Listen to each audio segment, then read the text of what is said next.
2005년 과학자들이 지구와 거의 똑같은 기후를 가진 행성을 발견하면서 모든 것이 시작되었다. 즉, 생명체가 존재할 수 있는 곳이었다. 그러다 2006년 나사는 역사상 가장 강력한 송신기를 장착한 비콘이라는 엄청난 야심찬 프로젝트를 시작했다. 그들은 하와이에 특별한 관측소를 건설했고 그 임무는 초대 메시지를 보내는 것이었다. 위성이 그 신호를 증폭시켜 새 행성으로 직접 발사할 것이며 외계 문명으로부터 응답을 받을 수 있기를 희망했다. 그때 나는 어땠냐고. 형 스톤 사령관과 생일 파티를 하고 있었다. 그는 계속해서 나에게 입대하라고 잔소리했다. 나는 단호히 거절했고 그러자 그는 사만다에게 수작을 걸었다. 사만다는 주방이 문을 닫았음에도 불구하고 브리토를 고집했다. 미인에게 잘 보이려고 나는 서둘러 브리토를 사러 달려갔지만 그런데 그 가게도 닫혀 있었다. 그래서 나는 지붕에 올라가서 부서진 천장을 통해 안으로 떨어졌다. 브리토를 꺼내대온 후 나는 계산대에 약간의 돈을 던지고 사다리를 이용해 탈출했다. 하지만 불행히도 나는 넘어졌고 물건들을 한 무더기 쏟아버렸다. 몇 초 후 나는 경찰에게 쫓기는 신세가 되었다. 나는 잡히기 전에 사만다에게 브리토를 전달할 수 있었다. 다음날 아침 스톤은 나를 제대로 혼냈다. 더 나쁜 것은 사만다가 제독의 딸이었고 그래서 스톤도 직장에서 불이익을 당할 위험에 처해 있었다. 그는 내가 되는 대로 사는 무책임한 것에 대해 소리치더니 단호히 선언했다. 나는 입대해야 한다고. 얼마 후 RIMPAC 행사가 하와이에서 개최되었다. 전 세계 수십 척의 전함이 모여 세계 최대 규모의 해상훈련에 참가하여 국가 간의 협력을 증진하고자 했다. 실제 전투에 앞서 우리는 친선 축구 경기를 가졌다. 이때 나는 미국 팀의 주장이었고 사만다와 공식적으로 사귀고 있었다. 일본과의 결승전에서 나는 얼굴에 공을 맞고 페널티킥을 얻었다. 스톤은 내가 어지럽다고 다른 사람이 차게 하라고 했지만 나는 그의 말을 무시하고 직접 찼다. 나는 끔찍하게 형편없이 찼고 일본이 경기에서 이겼다. 그날 밤 나는 사만다에게 결혼 허락을 그녀의 아버지에게 받을 것이라고 약속했다. 이 전통이 조금 시대에 뒤떨어진다고 생각했지만 말이다. 한편 비콘 프로젝트의 신호는 마침내 우주에서 무언가를 발견했다. 다음 날 테렌스 제독은 개막식에서 연설을 했다. 나는 늦게 도착해서 몰래 대형에 합류해야 했고 물론 상관들의 눈을 피할 수는 없었다. 그 후 파티에서 사만다는 아버지에게 나에게 5분간 이야기할 시간을 달라고 설득했지만 그가 나를 전혀 좋아하지 않는다는 것을 알 수 있었다. 나는 초조해져서 말할 내용을 연습하기 위해 화장실로 달려갔고 나에게 공을 찬 나가타가 시비를 걸었다. 결국 싸움이 일어났고 우리는 서로 싸웠다. 몇 초 후 우리 둘 다 테렌스 제독의 사무실에서 방금 사고를 당한 것처럼 가장하며 격려해야 했다. 하지만 그는 모든 것을 알고 우리 둘 다를 호되게 꾸짖었다. 그 후 그는 나에게 개인적으로 이야기하고 싶어 했고 내가 자신의 재능을 낭비하고 있으며 사만다는 더 좋은 사람을 만날 자격이 있다고 단호히 말했다. 훈련 첫째 날은 순조롭게 진행되었고 모든 사람들은 수많은 선박항공기 헬리콥터 간의 전술적 협력 능력을 보여주었다. 그날 밤 스톤은 훈련이 끝난 후 내가 해군에서 쫓겨날 것이라고 확인했다. 다음날 사만다는 물리치료사로서의 일을 계속했다. 그녀는 전투에서 두 다리를 모두 잃은 전직 대령 미객에 배정되었다. 그는 그 이후로 낙담했으므로 사만다는 그를 등산에 데려가 삶에 대한 새로운 관점을 가르치려고 노력했다. 동시에 거대한 물체가 목성을 지나 날아가서 5조각으로 분리되었다. 외계의 생명체 접촉국은 이를 발견하고 즉시 나사 공군 비콘 프로젝트에 연락했다.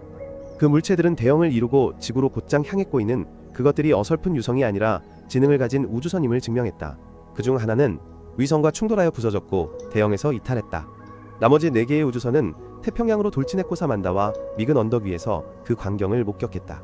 부서진 우주선은 홍콩에 충돌하여 수많은 건물을 파괴하고 수천 명의 목숨을 앗아갔다.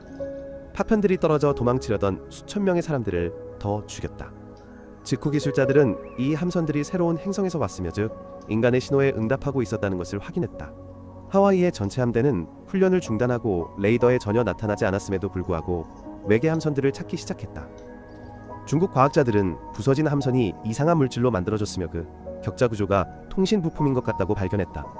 몇 시간 후 우리는 수면 위에서 이상한 물체를 발견했지만 그것은 여전히 레이더에 잡히지 않았다. 보트가 가까이 다가가 통신을 시도했지만 응답이 없었다. 나는 금속 부분에 뛰어올랐지만 아무 일도 일어나지 않았고 그래서 나는 주 구조물에 손을 대보았고 강력한 전기 충격에 날아가 버렸다. 코라가 나를 구하러 달려오는 동안 함선은 에너지를 충전하고 2줄기의 빛을 하늘로 발사했다. 그것은 그 지역을 둘러싼 역장을 생성하여 함대의 절반을 그 안에 가두었다. 안에 있는 사람들은 외부와 통신할 수 없었고 그들의 레이더는 고장나기 시작했다. 전투기가 역장을 통과하려 시도했지만 즉시 폭발했다. 갑자기 거대한 그것들이 물 위로 솟아올랐고 무시무시하게 크고 첨단 기술적이었다. 스톤이 경고를 위해 배의 경적을 울리자 우주선은 강력한 충격파로 응답하여 모든 창문을 깨뜨리고 모두의 귀를 아프게 했다. 그 후에 군은 경고미사일을 발사했지만 아무런 피해를 주지 못했다. 적 함선은 자신들의 미사일로 반격했으므로 우리는 공중에서 파괴하기 위해 포격을 가해야 했다. 안타깝게도 미사일 한 발이 여전히 뚫고 들어왔고 그것은 폭발하여 심각한 피해를 입히고 몇몇 사람들을 죽였다. 작은 보트 위에서 네 팀은 우주선 주위를 이동하며 충격을 가했고 동시에 공격을 피했다. 스톤은 주 함선에서 발포를 명령했지만 우리의 목표물 잠금 시스템은 충격파로 인해 고장나서 공격이 효과적이지 않았다. 우주선은 반격했고 다시 한 번 우리는 모든 미사일을 막을 수 없었다. 한 발이 함선에서 폭발하여 많은 사람들을 죽이고 물이 쏟아져 들어오는 구멍을 만들었다. 절망 속에서 스톤은 병사들에게 계속 싸우라고 명령했지만 적은 더 큰 공격으로 반격했고 함선 전체가 폭발했다. 형이 희생되는 것을 보고 나는 보트에 함대로 돌아가라고 명령했다. 내 마음은 산산조각났다. 모든 고위장교들이 전사했다는 것을 알게 되었고 이는 다음 고위장교인 내가 지휘권을 잡게 될 것이라는 의미였다. 복수심에 불타나는 승무원들에게 총공격을 준비하라고 명령했다. 일본 함선에서 나가타는 부하들에게 엄호하라고 명령했다. 외계인들은 즉시 반격했고 큰 폭발로 나가타의 함선을 무력화시켰다. 나는 계속 싸우고 싶었지만 승무원들이 냉정함을 유지하도록 도왔고 그래서 우리는 가라앉고 있는 일본 병사들을 구하기 위해 배를 돌렸다. 더 이상 위협이 없자적 우주선은 포문을 거두었다. 하지만 그들의 주 구조물은 다시 에너지를 충전하고 일련의 파괴 로봇과 더 작은 항공기를 발사했다. 두 대의 파괴 로봇은 하와이 군사기지에 착륙하여 지나가는 길에 모든 건물 항공기 및 헬리콥터를 파괴했다. 또 다른 로봇은 마을에 착륙하여 야구 경기를 중단시켰다. 그것은 하나의 앞에서 멈췄지만 무시했고 대신 다리와 같은 다른 기계와 구조물을 공격하여 자동차가 절벽 아래로 떨어지게 했다. 언덕 위에서 믹과 사만다는 작은 항공기가 날아가는 것을 보았다. 경찰이 그들을 발견하고 떠나라고 요구했지만 믹은 외계인들을 직접 보고 싶었기 때문에 남았다. 항공기는 관측소 옆에 착륙했고 조종사는 구조물을 분석하기 위해 밖으로 나왔다. 경찰차가 나타나자 강력한 충격파가 그들을 막았고 조종사는 공격하기 시작했다. 일본 병사들을 구하는 동안 우리는 위성 충돌로 추락한 외계인 조종사를 발견했다. 우리는 그것의 헬멧을 벗겨 더 자세히 살펴보았고 괴물은 갑자기 깨어나 내 얼굴을 잡았다. 이것은 나에게 그들이 우주 전역의 수많은 행성을 공격하고 정복하는 광경을 보게 했다. 갑자기 폭발이 벽을 흔들고 모든 사람을 쓰러뜨렸다. 구멍을 통해 외계인 병사들이 쇄도하여 그들의 조종사를 데리고 갔다. 나는 라디오에서 다른 지역에서 2명이 희생되었다는 소식을 들었고 이는 한적이 남아 파괴를 일삼고 있었다는 의미였다. 함선 전체가 봉쇄되었고 수색이 시작되었다. 한 병사가 계단을 올라갈 때 그는 갑자기 끌어올려져 복도를 가로질러 던져졌다. 무기 시스템이 있는 방에서 문이 갑자기 걷어차이고 괴물이 돌진해 들어왔다. 그것은 기술자를 무시하고 무기를 스캔하기 시작했다. 남자가 막으려 하자 괴물은 쉽게 그를 벽으로 던졌다. 그 후 기술자는 도구를 사용하여 괴물을 공격하기 시작했지만 다시 제압당하고 던져졌다. 그때 나는 돌격하여 총격을 가했지만 내 총알은 그것의 갑옷을 뚫을 수 없었다. 괴물이 나를 공격하느라 바쁜 동안 코라가 뒤에서 나타나 여러 종류의 무기로 사격하기 시작했다. 그러나 그것은 쉽게 무장 해제시키고 그녀를 쓰러뜨렸다. 나는 괴물을 유인하기 위해 밖으로 달려나가기 전에 그녀에게 무기 제어실로 달려가라고 말했다. 코라는 대포를 돌렸고 나는 마지막 발포가 마침내 우리의 적을 파괴했을 때 난간을 넘어 피했다. 언덕 위에서 믹과 사만다는 파괴된 경찰차들을 발견했다. 사만다가 시신에서 열쇠를 꺼낸 후들은 외계인들이 다가오는 것을 보고 서둘러 숨었다. 다행히도 그들은 그 소리가 말들에 의해 발생했다고 생각했고 떠났다.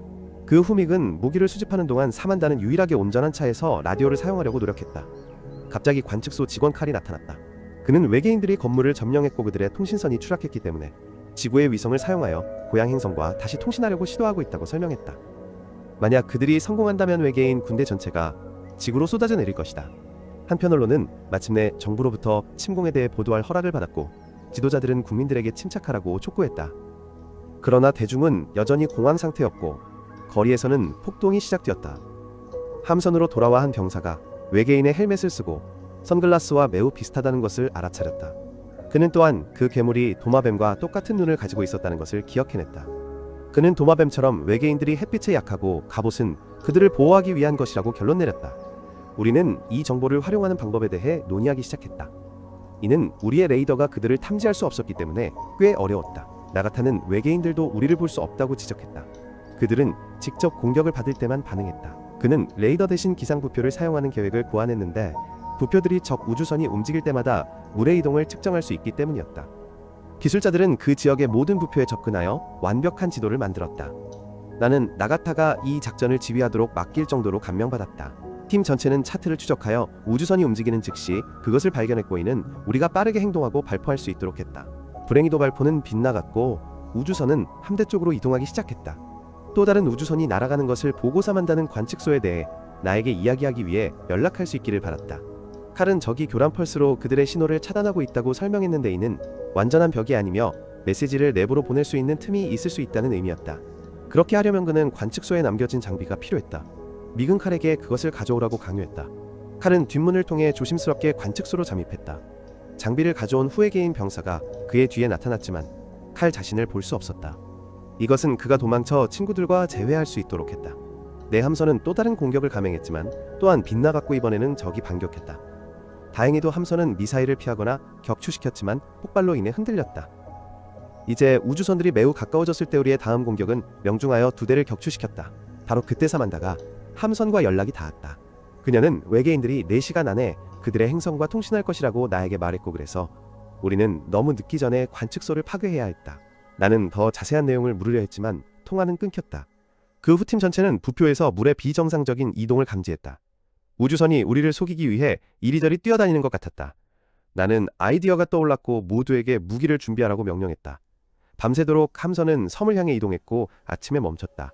적 우주선이 접근하자 우리는 해가 뜨기를 기다렸다가 발포하여 그것의 창문을 부쉈다.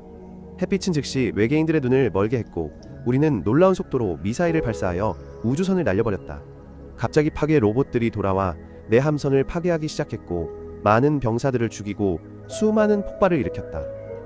한 남자가 복도에 갇혔지만 그가 죽기 전에 코라가 그를 밖으로 끌어냈다. 함선이 가라앉기 시작하자 승무원들은 구명보트에 몸을 실어 바다로 뛰어들어 자신들을 구했다. 나와 나가타는 마지막 남은 부분에 기대어 올라간 후 함선이 폭발하기 직전에 뛰어내렸다. 언덕 위에서 그 광경을 본 사만다와 믹은 관측소로 가기로 결정했지만 칼은 남기로 했다. 구명보트에 탄 병사들은 실패감을 느꼈지만 나는 박물관으로 사용되던 퇴역전함을 사용할 수 있다고 말했다. 우리는 함선에 탑승했고 시스템이 구식임을 발견했으므로 포격은 수동으로 이루어져야 했다. 우리는 그것들을 사용하기에 충분한 인력이나 경험이 없었다. 다행히도 행사에 참석했던 퇴역 군인들이 함선에 도착하여 도울 준비가 되어 있었다. 두 승무원은 함께 청소하고 시스템을 가동하고 필요한 모든 것을 수리했다. 함선이 출항했고 적의 구조물이 또다시 그 빛을 발사하는 것을 발견했다. 이번에는 물 위로 솟아올라 전투기계로 변형되었다. 나는 코라에게 총을 옆으로 겨누라고 명령했고 함선은 돌기 시작했다. 적이 발포하자 나는 닷을 내리라고 명령했다. 함선은 멈췄고 적의 미사일은 물에 떨어졌다. 그 후 우리는 가능한 한 많은 무기를 발사하기 위해 전력을 다했고 적 우주선에 조금씩 피해를 입혔다. 외계인들은 반격하여 약간의 피해를 입혔지만 함선을 침몰시킬 정도는 아니었다. 승무원들은 계속해서 포격을 가했고 마침내 역장을 유지하는 장비를 포함한 적 우주선을 파괴했다. 이것은 테렌스와 함께 나머지 함대 절반이 전투에 참여할 수 있도록 했다. 바로 그때 관측소 안에 있던 외계인들이 메시지를 보냈고 한 줄기 빛이 하늘로 뻗어나갔다. 믹과 사만다는 경찰차에 나타나 전기 연결부를 향해 돌진했고 결국 충돌했다. 이것은 신호전송을 차단하기에 충분했지만 이제 사만다와 총은 차 안에 갇혔다. 한 적이 접근하자 믹은 달려들어 몸싸움을 벌이며 전투를 시작했다. 적은 헬멧을 잃었고 햇빛이 그것의 눈을 멀게 하여 믹에게 유리한 상황을 만들어 주었지만 결국 믹을 쓰러뜨렸다. 그 생명체가 그를 죽이려 할 때 칼이 다시 나타나 그의 장비로 그것을 공격했다. 그 후 믹은 괴물을 목 졸라 죽였고 칼은 사만다를 도왔다. 다른 적들이 메시지를 다시 보내기 위해 모든 것을 연결하는 동안 3명은 도망쳤다. 함선에서 팀 전체는 관측소를 파괴할 특별한 미사일을 함께 옮겼다. 파괴된 우주선은 추가로 파괴 로봇들을 준비했다. 마지막 한 발만 남아있었기 때문에 팀 전체는 이번 공격에서 자신들이 희생될 것이라고 생각했다. 미사일은 발사되어 관측소를 날려버렸고 그 지역의 모든 외계인들을 죽이고 메시지를 영원히 차단했다. 파괴 로봇들이 전함을 파괴하려 할 때 전투기들이 마침내 도착하여 그것들을 격추시켰다. 전투기들은 또한 주 함선의 잔해들도 모두 격추시켜 전투를 영원히 끝냈다. 얼마 후 전체 승무원과 믹은 명예훈장을 수여받았다. 스톤과 같이 희생된 병사들도 기려졌다. 테렌스는 저를 지휘관으로 승진시키고 제 전용 함선을 배정해 주셨다. 시상식 후 저는 마침내 테렌스에게 허락을 구했다. 그는 안 돼 라고 말했지만 농담이었다고 밝히고 축하를 위해 함께 브리토를 먹으러 가자고 권했다. 한편 스코틀랜드에서는 새 소년이 파괴된 건물을 발견하고 적 우주선의 파편을 찾았다. 그들은 기술자를 불러 그것을 잘라내게 핵고 안에서 살아있는 외계 생명체를 발견했다. 제 이야기는 여기까지입니다. 채널 구독과 알림 설정 잊지 마세요. 끝까지 시청해주셔서 감사합니다. 다음에 또 만나요.